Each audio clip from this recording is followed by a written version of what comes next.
So we're about to open your LMS.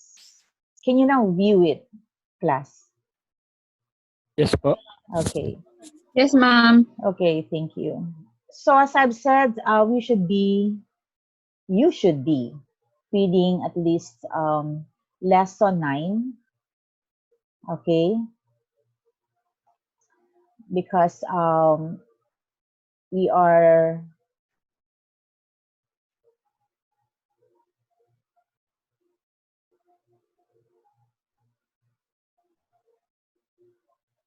wait, I had to open.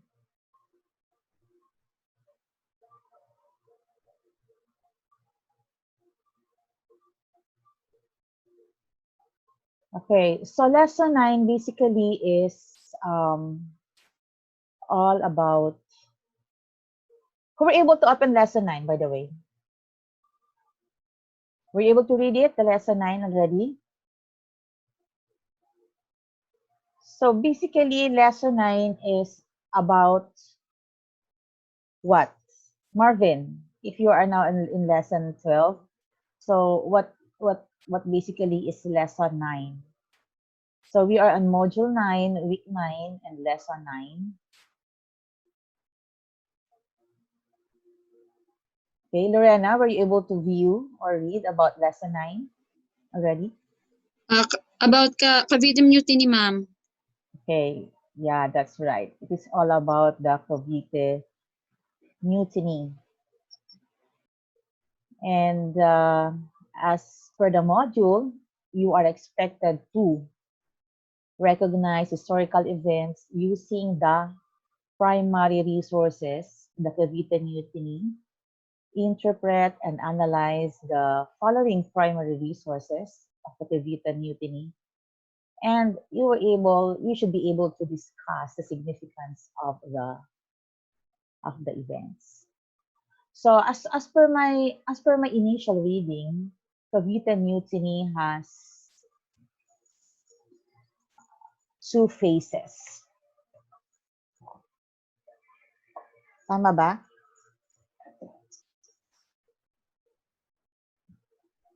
There are actually two sets of readings that are available in your history book. One is the perspective of the Spanish writer, and the other one is written by Filipino writers or Filipino personalities. But let me just go back to what is really the goal of readings in Philippine history. So if you're able to read the introduction here, the course basically analyzes the Philippine history. This is not a blow by blow or per date or dated Philippine history run through, but this actually um, this only analyzes the Philippine history from multiple perspectives through the lens of the primary resources. You know what, class? We are in advanced age. You have your social media, right? You have your Facebook, you have your Twitter, and basically, news items are so accessible nowadays. You know, unlike before, if you will ask your parents or your grandparents, you know what? News actually are only heard through the radio. You can only read it to the newspaper. Are you reading your newspapers pa nowadays? Guys, are you reading the newspapers nowadays? Sa social lang, ma'am. What? Sa social media lang po nagbabasa. Yeah, so but the printed one, those in the library when we are still can afford to go to our library, there are actually sets of newspapers, right? Manila Bulletin, Philippine Daily Inquirer, the Philippine Star. So those only are the materials available then during our time when we were younger, and probably during the time of your grandparents, and also through the radio. But as I've said, we have age has advanced, technology has advanced, that you were able to read through the news, the latest news in social media, in Facebook, Twitter, etc. Right? So it's actually so updated that every minute there would be an update of the events. But the setback would be news could be true and news could be fake. That's why nga there evolved a thing like fake news, right? But you really have to filter out, and you really have to find out if an item is fake news or if it's telling the truth, right? So it is really up to us on how we would really dig into the information and how would really find out if the news posted in the Facebook is true or not, right? Unless we heard it really from the personality involved, that he would be able to speak out and post his side, and we will be able to read it and view it also. But here, in our topic, lesson 9, the Cavite Mutiny, this happened a long time ago, right? What was the year? What was the year of the Cavite Mutiny? May I ask? What was the year?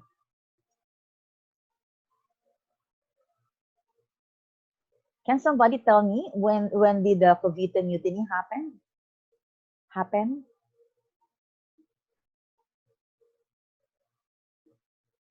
Can some 1897? come again? It's what? 1897? Close, but not really.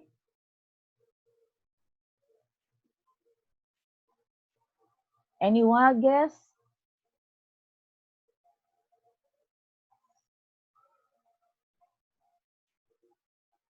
1872. That's correct. It's in 1872.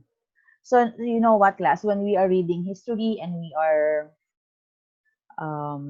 attending a history class, it's really hard to memorize all the years, but it's really part of the learning that we should know when would that year be. So it's part of your it would be part of your stock knowledge already. So yes, the Cavite Mutiny happened in 1872, and you know that was how many years? That's almost 140 years, right?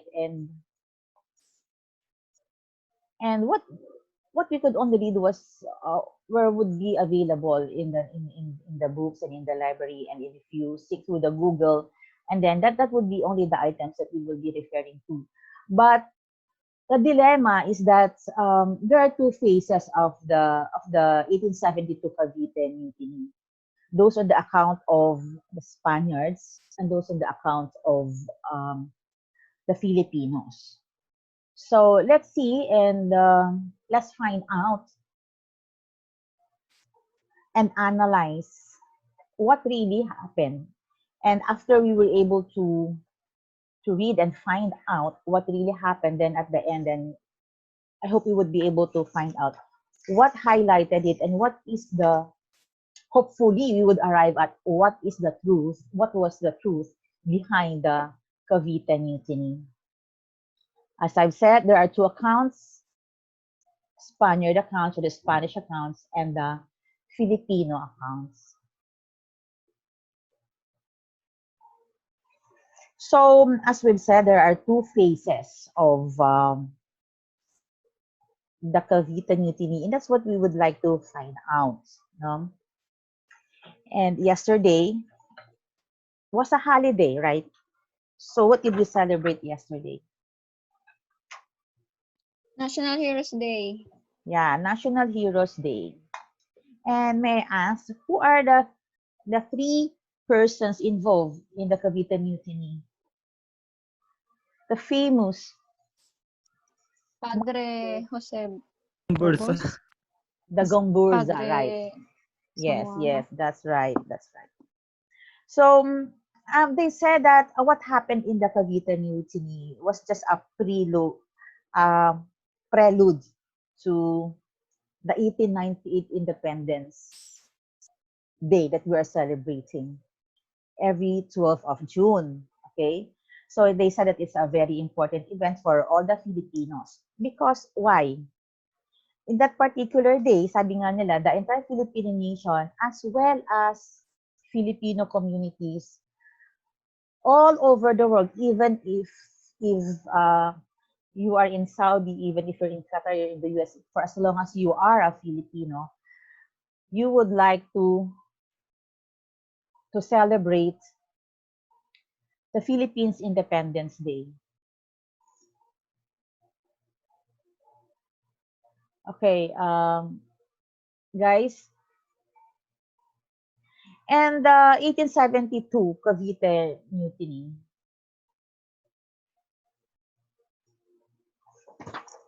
which happened, I think it was in January, talks about, they said that the Cavite Mutiny is a major factor in the awakening of the nationalism among the Filipinos. And that as defined, what is mutiny? Mutiny is a rebellion against authority. It comes from an old verb, mutin, which means revolt. So meaning, if you say there's a mutiny, there was almost a revolution. There was a revolt. Okay? So what it's like during the Cavite Mutiny? Can you just imagine that there were uprising of military personnel at Fort San Felipe in Cavite? This is particularly in Cavite, that's why it's called Cavite Mutiny, which happened on January 20, 1872. And they said that there were about 200 soldiers and laborers rose up in the belief that it would elevate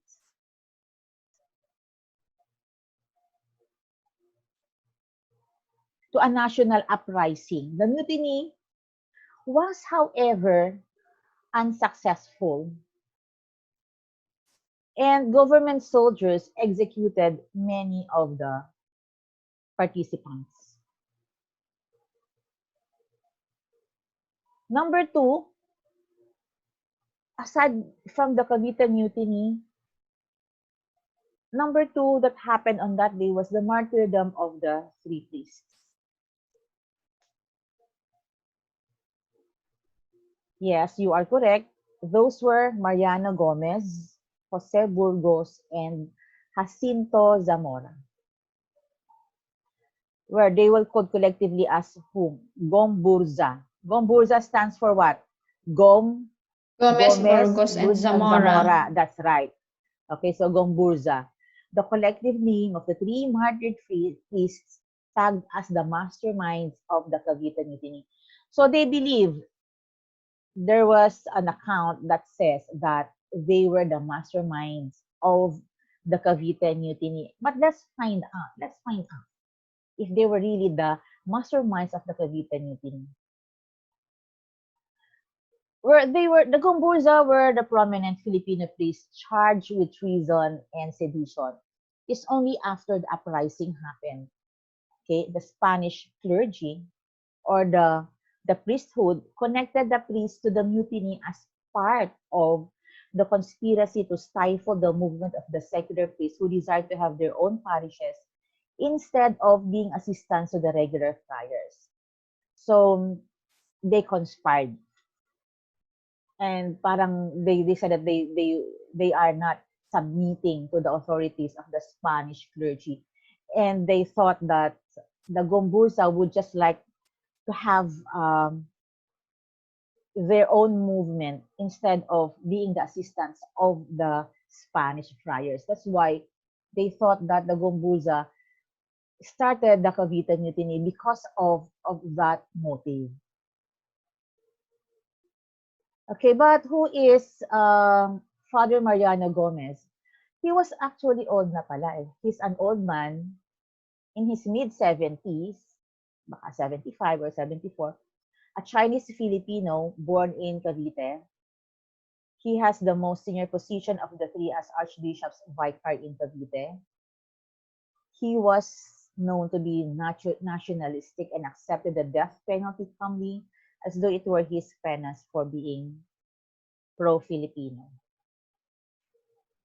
Okay, so the other priest was Father Jose Burgos, of Spanish descent, born in the Philippines. He was a parish priest of Manila Cathedral and have been to be close to the liberal Governor General de la Torre. He was 35 years old at the time and was active and outspoken in advocating the Filipinization of the clergy. The third priest was Father Jacinto Zamora. He was young, right? Just like um, Father Burgos, he was only 35, and Father Jacinto Zamora was only 37 years old then. He was a Spanish, but born in the Philippines. He was the parish priest of Marikina and was known to be unfriendly to and would not countenance any arrogance or authoritative behavior from Spaniards coming from Spain. So from his description, yes, he is a Spanish. However, he is not pro-Spaniard, but he's pro-Filipino. Okay? So the three priests they said that after the mutiny, the three priests were stripped of their albs. What is an albs? Albs actually those are the white cloth na were worn by the priest. Those long white cloth worn by the priest. And they were stripped of their albs and with chained hands and feet were brought to their cells after their sentence, a scene witnessed by a young Jose Rizal. So during that time, the assassination was observed and was witnessed by Jose Rizal. The reason why Jose Rizal's second book, El Filibusterismo, was dedicated to the three priests. So they received numerous visits from folks coming from Cavite, Bulacan, and elsewhere. And sabi nga, there were 40,000 Filipinos came to Luneta to witness and quietly condemn the execution, and Gumbuza became a rallying catchword for the downtrodden Filipinos seeking justice and freedom from Spain. Okay? So, kumbaga, in our generation, if you go to Luneta for a rally, you are shouting your favorite candidate, for example. But here, what happened in Luneta was the execution of the three priests, Gomez, Burgos, and Zamora, because they thought that they were the masters or masterminds of the Cavite mutiny. Okay. So, as we've said, there are actually two accounts. For the Spanish accounts of the Cavite mutiny, these are actually the account of Montero and the official report of the then governor Izquierdo in 1872. So these are both Spaniards, and you could just imagine how biased it could have been. Well, I just would not, but that's actually written.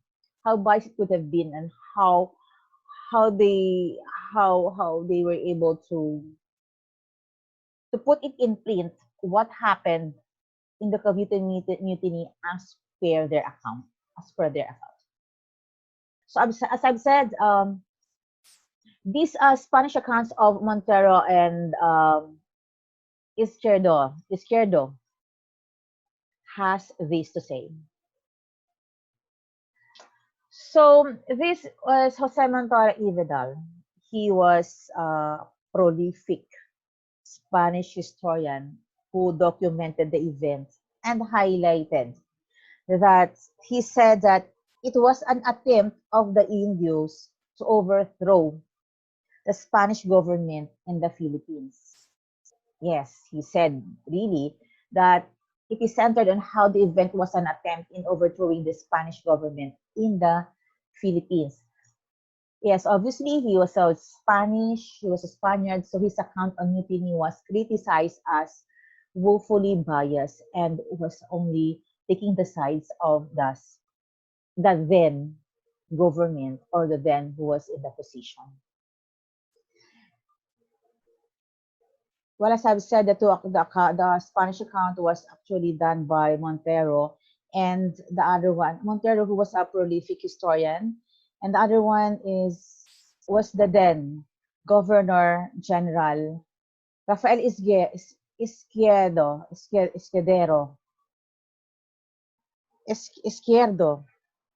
Actually, it's Izquierdo, okay? So his official report actually magnified the event. He magnified the event and made use to implicate only the native priests led by Gomboza, which was then active in the call for secularization. So secularization meaning they do not conform to the clergy, the Spanish clergy. So the two accounts complemented and corroborated with one another. It's just that Izquierdo account was so spiteful, sabi nga. No, they denied, there was a denial. The reason why there was a mutiny was because of the abolition of the privileges by the workers of the Cavite. And non-payment of tributes, exemptions of forced labor were the main reason for the revolution. So meaning they discounted the fact that was the reason. And in fact, they said that the reason for the Cavite Mutiny was because of the dirty propaganda of the press and also the native clergy or the priests were who out of hatred by against the Spanish friars united and corroborated the rebels and enemies of Spain. So in other words, Izquierdo is blaming the unruly Spanish press for because of the malicious propagandas grasped by the Filipinos. And he even reported that the King of Spain, that the rebels wanted to overthrow the Spanish government to install a new Hari in the likes of Father Burgos and Zamora.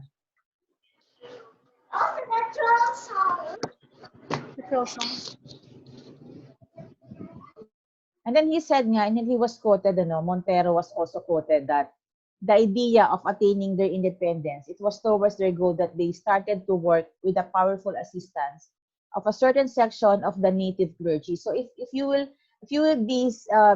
be reading it, it is always the priesthood, the three priests that they were blamed of the start of the mutiny. Ito na nga, sinabi na nga ni Governor Rafael Izquierdo, he implicated the native clergy na naman who were active in the movement towards secularization of the parishes. Again, the bias report of the media then that he highlighted the attempt to overthrow the Spanish government in the Philippines to install a new Hari in the persons of Father Burgos and Zamora. And sino ba si Izquierdo? Lorena, who was Izquierdo then?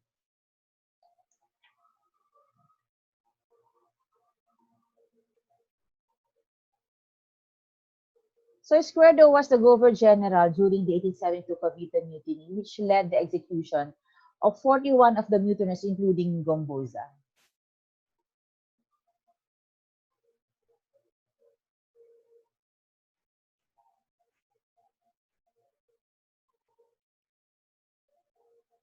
Sorry, ma'am.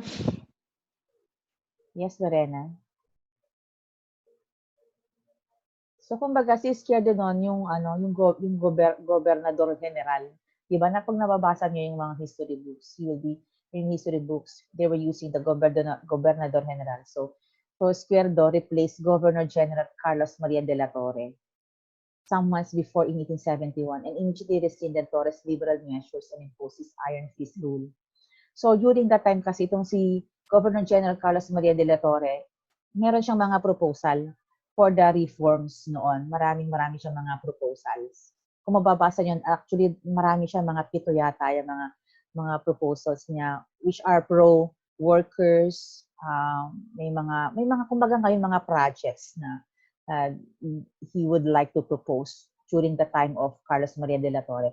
But in 1871, nung si Izquierdo na, parang ayaw niyang i-continue. Siyempre, di ba parang gano'n naman, if there's a new management, if there's a new governance, yun na nga ang ano di ba? That's really the implication na, di ba? Sabi nga pagka nangangampanya ang mga presidente, dapat yung katiket mo na rin, yung kasusunod, yung ini-endorse niya, dapat mong iboto kasi para yung mga naiwan mo mga projects, tsaka mga programs, siya na yung magtutuloy. 'Di ba kung mapapansin niyo kapag halimbawa merong mga ini-endorse sa mga dating president for in-endorse na candidates. The reason they wanted his endorsement to these candidates because they wanted that yung mga naiwan nilang projects sila na yung magtuloy. But during the time of General Carlos Maria de la Torre, marami kasi siyang mga proposals noon. Pero nung pinalitan siya ni Izquierdo, he was not able to continue the proposed programs. However, ito na nga, nag-impose siya ng mga iron fist rule. Ano pag sinabing iron fist rule, Ruby? Parang yung pag sinabing iron fist rule, matigas yung rule niya. And it's really out of if you will be reading through kung ano talaga itong characteristics ni Izquierdo, he was an unwanted governor then because he was opposed to any hint of reformist or nationalist movements in the Philippines nga, sabi nga niya. Basically, he's not pro-Filipino. Because basically he's a Spaniard. So, but he was in office for less than 2 years. But he will be remembered for his, sabi nga dito, he was remembered for his cruelty to the Filipinos and the barbaric execution of the 3 martyr priests blamed for the mutiny. And those were Gombuza. So, eto na, pagpatuloy natin yung kay Izquierdo, palagi niyang sinisi talaga yung tatlong priests. So, according to Izquierdo, native clergy attracted supporters by giving them charismatic assurance that their fight would not fail because they had God's support, aside from promises of lofty rewards such as employment, wealth, and ranks in the army. So, talagang idinidiin niya ang nag-start talaga and the masterminds of the Cavite Mutiny were Gombuza. And during the time daw, the conceptualization of the Cavite Mutiny was, ang mga propaganda daw nitong mga tatlong pari na to is maraming mga promises ng mga rewards and employment, wealth, and ranks in the army. So he was quoted pa nga in one of the writings. It has not been clearly determined if they plan to establish a monarchy or republic because the Indians have no word in their language to describe this form of government. Sabi pa niya, whose head in Filipino would be called Hari. But it turns out that they would place at the head of the government a priest that the head selected would be Burgos and Zamora. So ito yung mga quote unquote ng mga recorded and posted in the books and in print media coming from the mouth of the Governor General Izquierdo. So to highlight the Spanish accounts, kasi nga sabi nga natin, marang dalawang accounts, Spanish and Filipino accounts. Ito na yung sa Spanish accounts. They underscore the reason for the revolution, abolition of privileges enjoyed by the workers of Cavite Arsenal as a sanction from payment of tribute and being employed in polo, these services forced labor.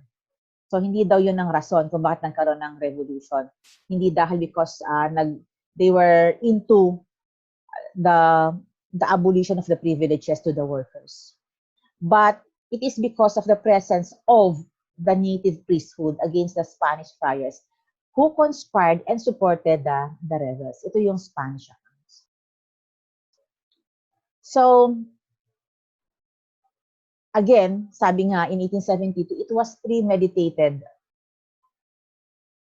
for a big conspiracy among the educated leaders, mestizos, lawyers, and residents of the Manila and Cavite. And they allegedly planned to liquidate the high-ranking Spanish officers, then kill the friars. Paulit-ulit. Hindi naman kayo nakukulitan na talagang it's the clergy that they were pointed out as kung sino talaga yung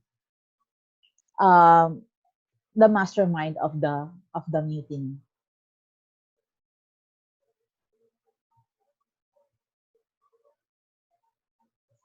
Okay?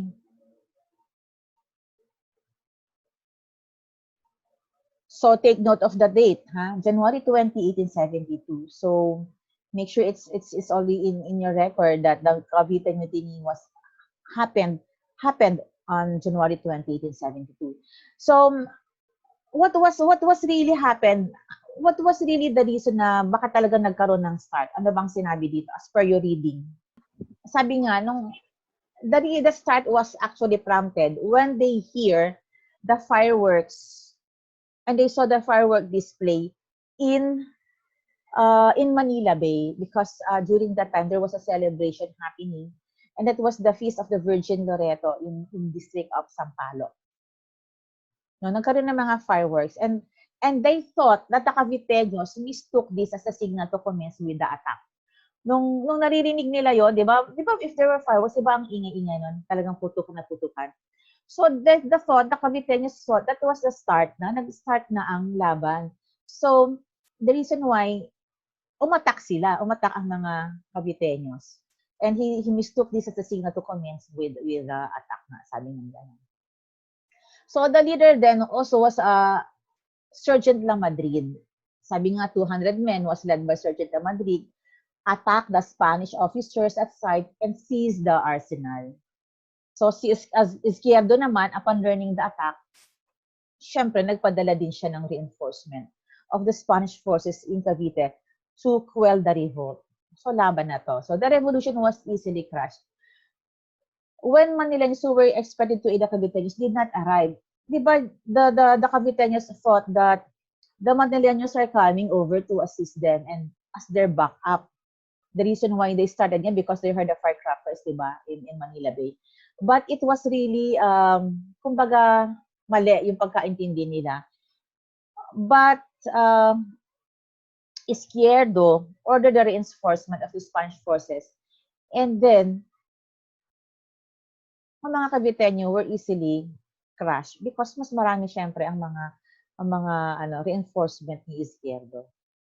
So it was not a successful attack.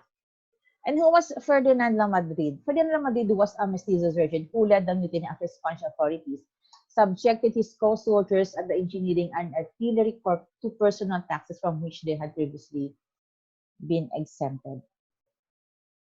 So in the result, leaders of the plot were killed. Kasi mga Caviteño lang basically ang mga umatake. So sila yung mga namatay. So, and then sabi nga, because there was a mutiny and there was a revolt, there was charge against Gomburza, were tried by a court-martial and sentenced to be executed. Along with, although the masterminds were Gomburza, sabi nga nila, the masterminds were Gomburza, but there are other Filipinos also who were also part of the revolt and were implicated. That was Joaquin Pardo de Tavera. Naririnig niyo yan, di ba? Antonio Maria Regidor, Jose Basa, Pio Basa, and other Filipino lawyers were suspended from the practice of law, arrested and sentenced to life imprisonment at the Marianas Island.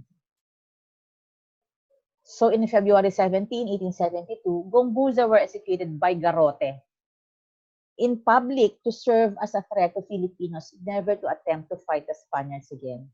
So it's in public, di ba? It's still happening even in, if I am not mistaken, even if in Arab countries, no? Di ba? Itong mga executions was happening in public. for others to see what will happen if you violate, you know. Ito yun. Basically, it's really the idea that they were executed in public to serve as a threat to Filipinos, never to attempt to fight the Spaniards again.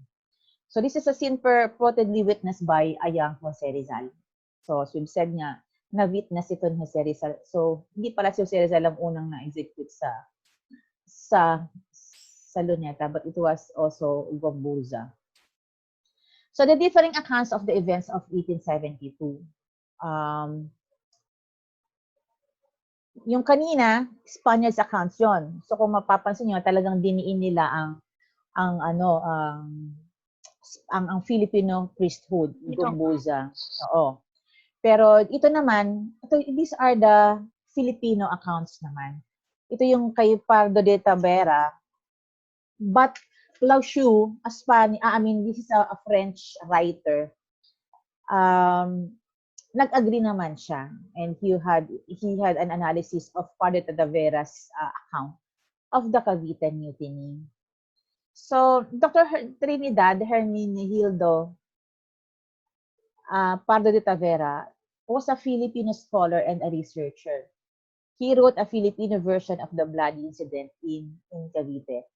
When he said Filipino version, I don't know if it's in Tagalog or if it's a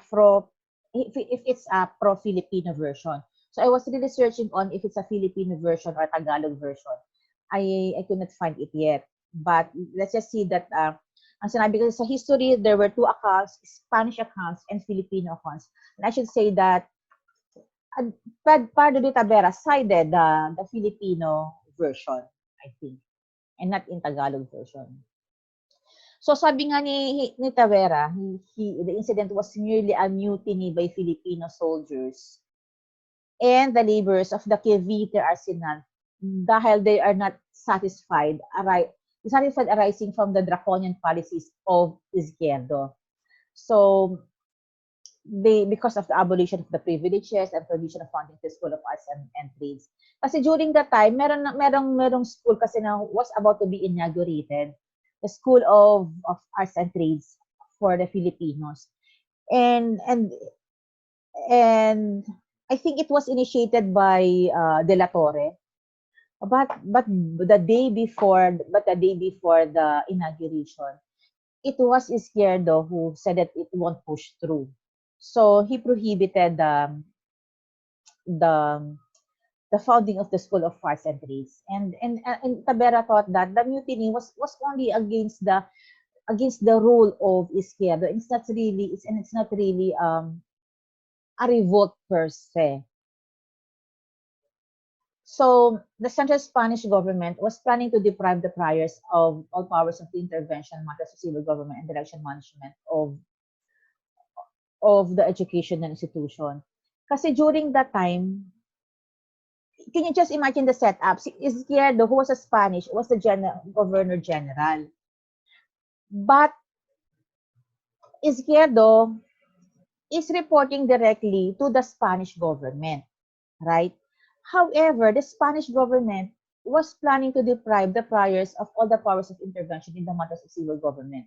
So parang sa central office, central Spain government, there were plans na they would like to deprive the Spanish friars of all the powers of intervention in the Philippines, which was ayaw naman ni Izquierdo. Kasi nga si Izquierdo was a Spanish, and he did not want the instructions from the central Spanish government to deprive the Spanish friars of the powers of intervention in the Philippines. So the reason why Izquierdo, who was here in the Philippines, are trying to prohibit all the plans of the central Spanish government. Sabi nga dito ni Pardo de Tavera, Filipinos had great hopes of an improvement in the affairs of their country. However, the friars feared that their power in the colony would soon be complete a thing of the past. Natakot ang mga Spanish friar because of the central Spanish government's instruction na ilipat na sa Filipino clergy ang improvement and power. So, the account of Padre de Tavera naman was complemented by Edmond Plauchu, a French writer. And he had even an analysis of that. And according to Plauchu, the arrival in Manila of General Escuela put a sudden end to all dreams of reforms. Diba? Yun na nga yung sinasabi ko kanina, na before dumating si Izquierdo, it was the leadership of De La Torre who had planned of the reforms, of the many reforms of the government. But sabi nga, the arrival in Manila of General Izquierdo put a sudden end to all dreams of reforms. Such a policy must really end in a strong desire on the part of the other to repress cruelly. So, ano to yung mga differing accounts na to? Sabi nga, ito sa Philippines, friars used Cavite mutiny as a part of a larger conspiracy to cement their dominance. They showcased the mutiny as part of a greater conspiracy in the Philippines by Filipinos to overthrow the Spanish government. Again, sinisi na naman nila. Unintentionally, it resulted in the martyrdom of Gumbuza and paved the way to the revolution, culminating in 1898. They said that yung 1872 na nangyari was just a prequel to the revolution that happened in 1898. Okay, kumbaga, nag-trigger these triggers. Okay, so having said that, narinig na natin the differing accounts of Spanish accounts and the Filipino accounts. So it is really up to us how we would be able to use our critical thinking. But what really transpired during the Cavite Mutiny? Kasi Filipino tayo, probably we would really be siding that the thoughts of Plauchu and that of Padre de Tavera. But meantime, that the history books are only saying these two accounts. Ito naman na ang totoo, ang sinabi nga. And as we would be reading through, sabi nga dito, if you can see on the screen, ito naman na ang mga totoo. Considering the four accounts of the 1872 mutiny, there were some basic facts that remain to be unvarying. And no one can deny what happened in the Cavite Mutiny, that these accounts, itong mga sasabihin natin, there are actually 7.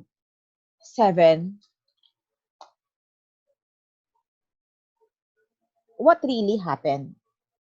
Unang-una, there was dissatisfaction among the workers of the arsenal as well as the members of the native army after their privileges were drawn back by General Izquierdo. So in Cavite, talagang workers are dissatisfied. The labor force are dissatisfied because Izquierdo draws back the privileges who should have been for them.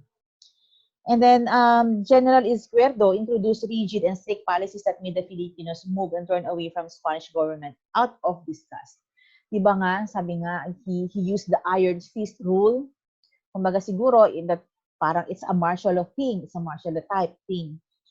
So he had the strict policies that the Filipinos thought that he was really uncharismatic. Third, the central government failed to conduct an investigation in what really transpired but relied on reports of Izquierdo and the friars and the opinion of the public. So it was only Izquierdo and Montero's account who were published, and there was really no investigation na nangyari. Fourth, the happy days of the friars were already numbered in 1872 kasi yung mga Spanish friars, because the central government in Spain decided to deprive them of the power to intervene in government affairs as well as in direction and management of schools, prompting them to commit frantic moves to extend their stay in power.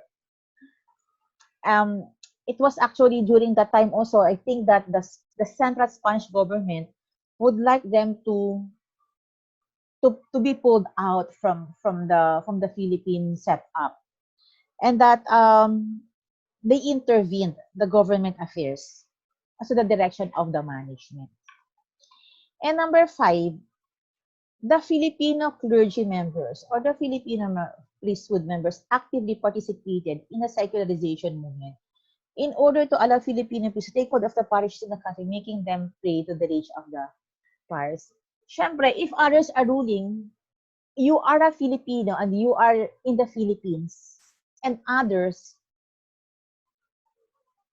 are having a different mandate from yours, then probably during that time, the Filipino priesthood would just like to have their stand during the time. And six, Filipinos during the time were active participants and responded to what they deemed as injustices. So they were vocal. Even today naman, we are all vocal. And so because of that thing, siguro that they see that the feast rule of Izquierdo would not make their lives better, then I think Filipinos responded to what they deemed as injustice then. And lastly, the execution of Gomburza was a mistake on the part of the Spanish government for the action severed the ill feelings of the Filipinos. And they even inspired Filipino patriots to call for reforms and eventually independence. So it was the execution of Gomburza probably that opened the eyes and minds of the Filipinos that they should really make a stand. So sabi nga, there may be different versions of the event.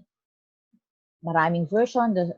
It is actually 4 versions, 2 from the Spanish and 2 from the Filipino accounts. But the one thing is certain, that the 1872 Cavite Mutiny paved way for a momentous 1898.